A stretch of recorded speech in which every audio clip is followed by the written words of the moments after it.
Hello बच्चों, कैसे हैं आप सभी। मैं आशा करता हूँ कि आप सभी ठीक ही होंगे। आज के इस क्लास में प्रश्नावली 1.2 का क्वेश्चन नंबर 6 तक हमने पिछले के क्लास में क्वेश्चन सॉल्व कर लिया था। आज के इस क्लास में हम क्वेश्चन नंबर 7 से क्लास को सॉल्व करेंगे। क्वेश्चन नंबर 7 को देखते हैं। क्वेश्चन नंबर 7 दिया हुआ है, सरल कीजिए विभिन्न गुणों का उपयोग करते हुए। हमको क्या करना है, हम इसको पहले क्वेश्चन नंबर 1 को पहले पढ़ लेते हैं। दिया हुआ है मैंने 7 गुने 5 जोड़ मैंने 7 गुने 11। इसको जैसे सॉल्व करेंगे तो पढ़ेंगे, इसको गुना करेंगे तो 7 को 5 बार पढ़ेंगे तो 35 होगा, और घटाव का चिन्ह है तो घटाव दे देंगे, फिर जोड़। फिर इन दोनों को जब गुना करेंगे 11 को 7 बार पढ़ेंगे तो क्या होगा, हमारा 77 होगा। घटाव में 77 हो रहा है तो क्या यहाँ जोड़ और घटाव है तो इसको क्या करेंगे, पहले ब्रैकेट के अंदर डाल देंगे, फिर इसके आगे करेंगे तो -35 जोड़ यहाँ प्लस और माइनस करेंगे तो माइनस होगा, और यहाँ लिख देंगे 77। 7 और 5 को जोड़ेंगे तो 12 होगा, का 2 लिख देंगे, बाकी रह जाएगा 1। हम साइड में 1 लिख लेते हैं। फिर 7 और 3 को जोड़ेंगे तो 10 होगा, बाकी का 1 रह गया तो 11। यहाँ हमारा आंसर आ गया -112। चलिए क्वेश्चन नंबर 2 को देखते हैं। क्वेश्चन नंबर 2 है 675 गुने -5 घटाव -5 गुने 675। इन दोनों को पहले गुना हम कहीं साइड में कर लेते हैं। 675 को 5 से गुना करना है तो 5 को 5 बार पढ़ेंगे 25 होगा, बाकी रह गया 25 का 5, बाकी रह गया 2। 7 को 5 बार पढ़ेंगे तो 35 होगा, 35 में 2 जोड़ेंगे तो 37 का 7, बाकी रह गया 3। 6 को 5 बार पढ़ेंगे तो 30 होगा, 30 में 3 जोड़ेंगे तो 33 होगा। हमारा आ गया, इन दोनों को गुना करने पे 3375 आ गया। तो हम लिख देते हैं 3375। यहाँ माइनस का चिन्ह है, प्लस और माइनस करेंगे तो माइनस होगा। फिर यहाँ देखते हैं, फिर इस माइनस को रहने देंगे, फिर ब्रैकेट में लेके चलते हैं क्योंकि यहाँ पे फिर से इसी तरह यहाँ पे माइनस है तो वही करेंगे। इन दोनों सेम ही डिजिट है तो फिर से गुना करेंगे तो हमारा आंसर वही आएगा, 3375 आएगा। तो यहाँ माइनस का चिन्ह दे देंगे। अब क्या करते हैं, इसको सॉल्व करेंगे। जैसे 3375 प्लस और माइनस करेंगे, माइनस करेंगे तो माइनस माइनस प्लस होता है, 3375 होगा। जब इन दोनों को जब घटाएंगे तो दोनों एक ही चिन्ह अलग अलग है और चीज संख्या वही है, तो क्या हमारा आंसर क्या होगा, 0 में आंसर आएगा। अब चलिए क्वेश्चन नंबर 3 को देखते हैं। क्वेश्चन नंबर 3 है 8 गुने ब्रैकेट के अंदर है 50 - 40। तो बनाएंगे इसको कैसे, पहले क्या करेंगे, ब्रैकेट का काम कर लेंगे। 50 में से 4 घटाएंगे तो होगा हमारा 46।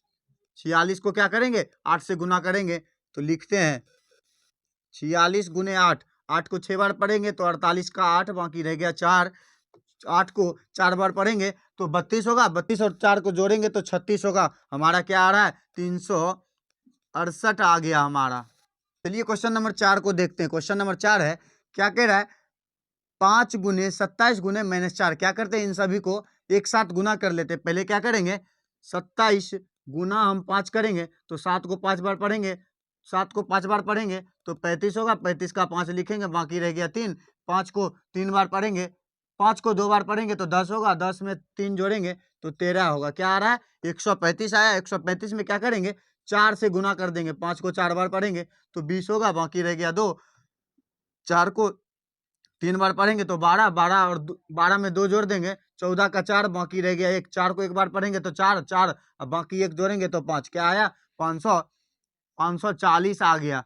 540 आ गया तो यहाँ कुछ नहीं है तो प्लस है, प्लस और प्लस करेंगे तो प्लस, प्लस और माइनस करेंगे तो माइनस। आंसर हमारा क्या आ गया, -540। चलिए अब क्वेश्चन नंबर 5 को सॉल्व करते हैं। क्वेश्चन नंबर 5 है 987 गुने 98। जब इन दोनों को गुना करेंगे तो गुना करने के बाद आएगा 96,726। चलिए क्वेश्चन नंबर 6 को देखते हैं। क्वेश्चन नंबर 6 है -57 गुने -19 जोड़ 57। 57 और 19 को जब गुना करेंगे तो आएगा हमारा 1083, और माइनस माइनस करेंगे तो प्लस हो जाएगा, प्लस यहाँ 57 होगा। जब इन दोनों को जोड़ेंगे 7 और 3 जोड़ेंगे तो 10 होगा, बाकी रह गया 1। 8 और 5 जोड़ेंगे 13, बाकी एक 14 का 4, फिर बाकी रह गया 1, 0 है तो 1 बचा हुआ है तो 1 लिख देंगे, फिर इसका 1। तो हमारा आंसर हो गया 1140। चलिए क्वेश्चन नंबर 8 में चलते हैं। क्वेश्चन नंबर 8 है, निम्नलिखित सारणी को पूरा करें। हमारा क्वेश्चन दिया हुआ है इस तरह का, बुक में आपको मिल जाएगा। हम इसको क्या करेंगे, -2 जो दिया हुआ है, -2 को सबसे बारी बारी सभी से गुना करना है। जब हम -2 को 0 से पढ़ेंगे तो हमारा क्या आंसर आएगा, तो 0 आएगा। जब हम -2 और -1 को जब गुना करेंगे एक साथ तो क्या आएगा, माइनस माइनस का क्या हो जाएगा, प्लस हो जाएगा। 1 को 2 बार पढ़ेंगे तो 2 होगा। चलिए अब दूसरा देखते हैं। यहाँ क्या है, -2 और इधर यहाँ भी -2 है। जब माइनस माइनस करेंगे तो प्लस हो जाएगा। 2 को 2 बार पढ़ेंगे तो 4 होगा। यहाँ फिर है -2 को किससे पढ़ना है, -3 से, तो माइनस माइनस प्लस हो जाएगा। 2 को 3 बार पढ़ेंगे तो 6 हो जाएगा। यहाँ अब क्या करना है, 4 को करना है। 2 को 4 से पढ़ेंगे तो 4 के 2 बार पढ़ेंगे तो 8 हो जाएगा। यहाँ माइनस और प्लस है तो माइनस होगा। -2 को 6 से गुना करेंगे तो पढ़ेंगे 2 गुना 6 करेंगे तो 12 होगा, और माइनस और प्लस करेंगे तो माइनस होगा। चलिए अब निचला सॉल्व करते हैं। 3 से गुना करना है। -3 को 0 से गुना करेंगे तो 0 होगा। -3 को -1 से गुना करेंगे तो 3 होगा। -3 को -2 से गुना करेंगे तो 6 होगा। -3 को -3 से गुना करेंगे तो 9 होगा। -3 को 4 से गुना करेंगे तो -12 होगा। -3 को 6 से गुना करेंगे तो -18 होगा। अब उसी तरह -4 को 0 से पढ़ेंगे तो 0 होगा। -4 को -1 से पढ़ेंगे तो 4 होगा। -4 को -2 से गुना करेंगे तो 8 होगा। -4 को -3 से गुना करेंगे तो 12 होगा। -4 को 4 से पढ़ेंगे तो -16 होगा। -4 को 6 से गुना करेंगे तो -24 होगा। उसी तरह -1 को सबसे गुना करना है। -1 को 0 से गुना करेंगे तो 0 होगा। -1 को -1 से गुना करेंगे तो 1 होगा। -1 को -2 से गुना करेंगे तो 2 होगा। -1 को -3 से गुना करेंगे तो 3 होगा। -1 को 4 से गुना करेंगे तो -4 होगा। -1 को 6 से गुना करेंगे तो -6 होगा। चलिए अब लास्ट का देख लेते हैं। जब हम 5 को 0 से पढ़ेंगे तो हमारा आंसर क्या होगा, 0 होगा। 5 को -1 से गुना करेंगे तो -5 होगा। 5 को -2 से गुना करेंगे तो -10 होगा। 5 को -3 से गुना करेंगे तो -15 होगा। 5 को 4 से गुना करेंगे तो प्लस में 20 आएगा। 5 को 6 से गुना करेंगे प्लस का 30 हो जाएगा। चलिए अब क्वेश्चन को मिटाते हैं। अब आगे 9 का क्वेश्चन सॉल्व करने के लिए पहले क्वेश्चन को लिख लेते हैं।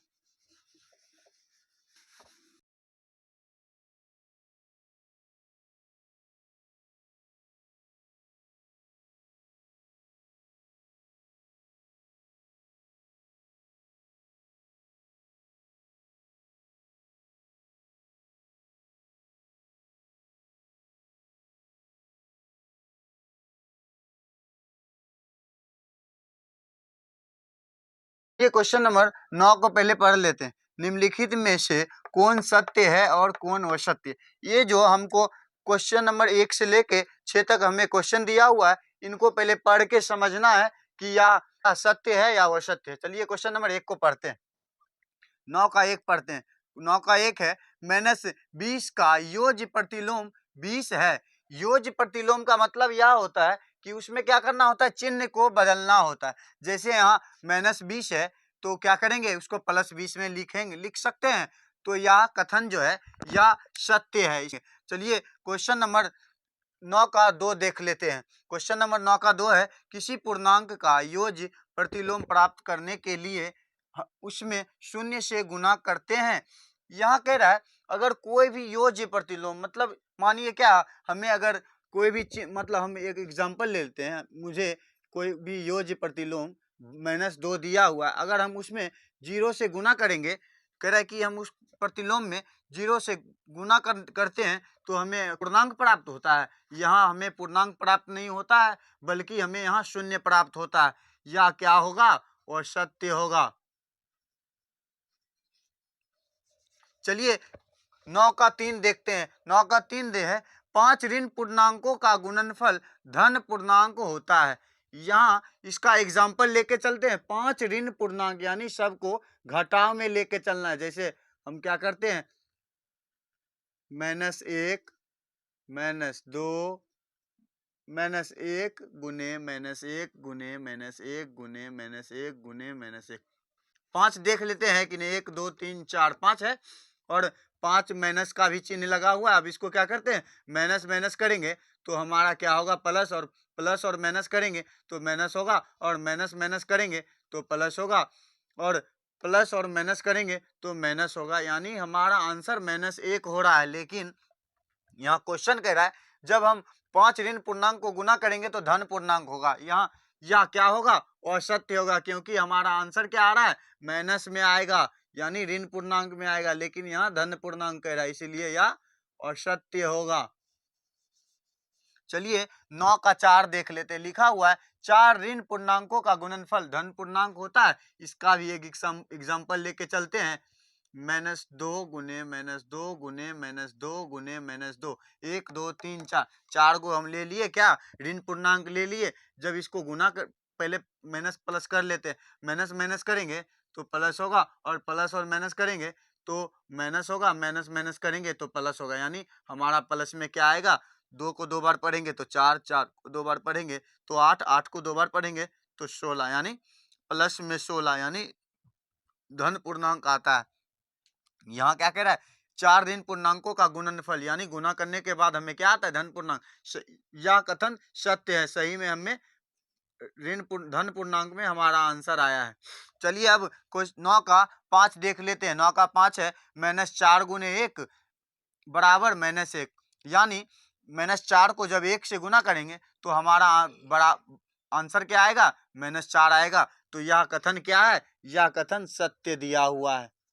चलिए अब क्वेश्चन नंबर 9 का 6 देख लेते हैं। 9 का 6 क्या है, -5 गुने 0 बराबर 0, यानी -5 को जब हम 0 से गुना करेंगे तो क्या होगा, हमारा आंसर 0 होगा। तो यह कथन भी क्या होगा, सत्य होगा।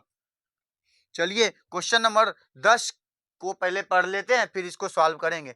इसमें चार चार क्वेश्चन दिया हुआ, फिर इसको सॉल्व करेंगे। पहले क्वेश्चन को पढ़ के समझना जरूरी होता है कि क्वेश्चन कह क्या रहा है। क्वेश्चन कह रहा है निम्नलिखित में पूर्णांकों के गुना में सही कथनों के आगे सही का निशान लगाए तथा कथनों को ठीक करके लिखे।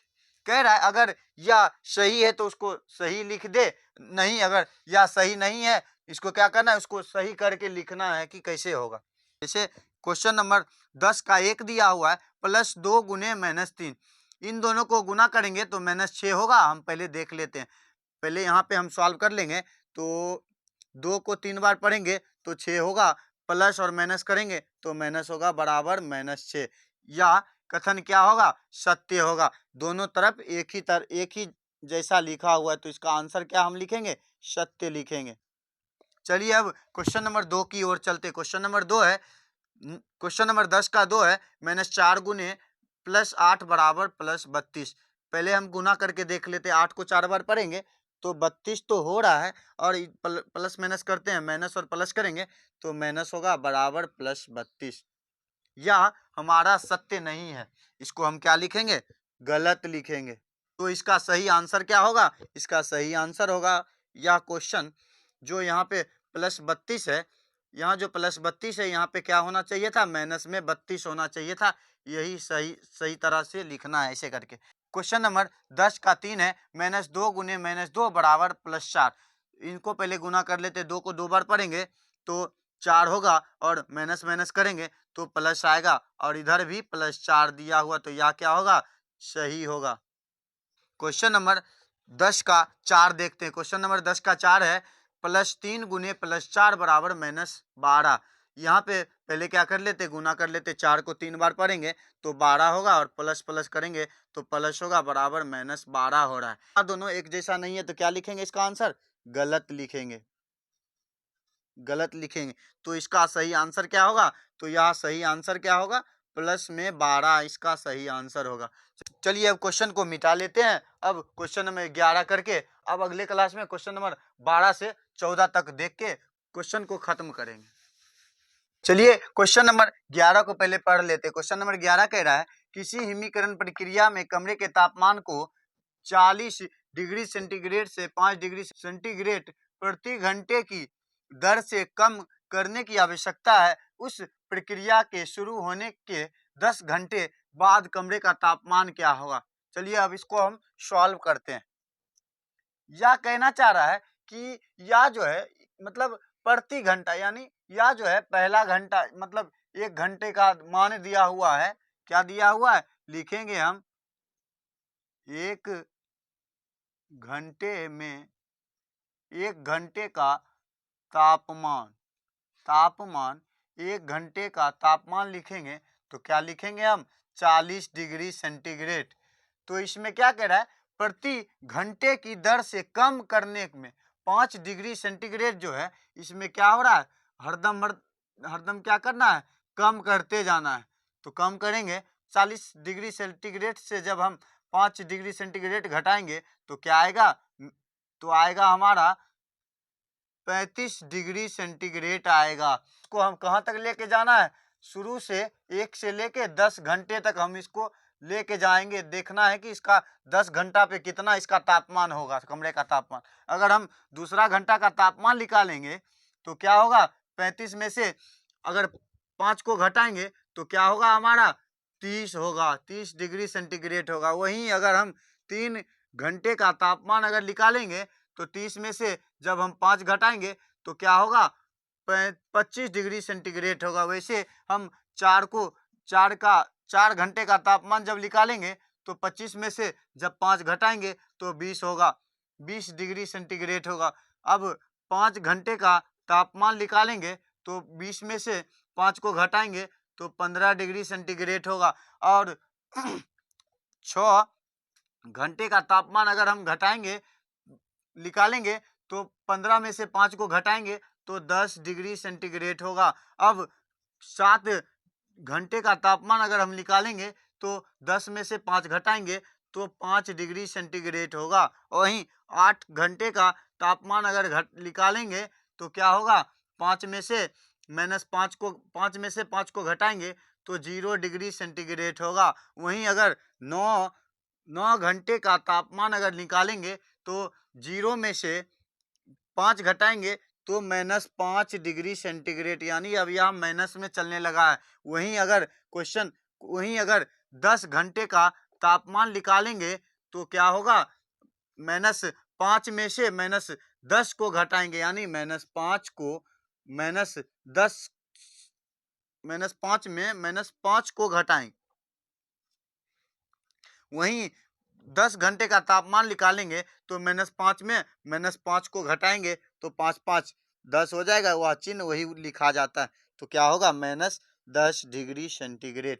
तो हमसे क्या पूछ रहा था, 10 घंटे के बाद कमरे का तापमान क्या होगा। तो इसका हम लिखेंगे, चूंकि लिखेंगे हम इसका 10 घंटे का तापमान बराबर क्या होगा, -10 डिग्री सेंटीग्रेड। यही हमारा आंसर होगा। आपको यह वीडियो अच्छा लगा होगा तो हमारे इस वीडियो को लाइक करें और हमारे इस चैनल स्टडी जोन को सब्सक्राइब करना ना भूलें। तब तक के लिए ओके बाय।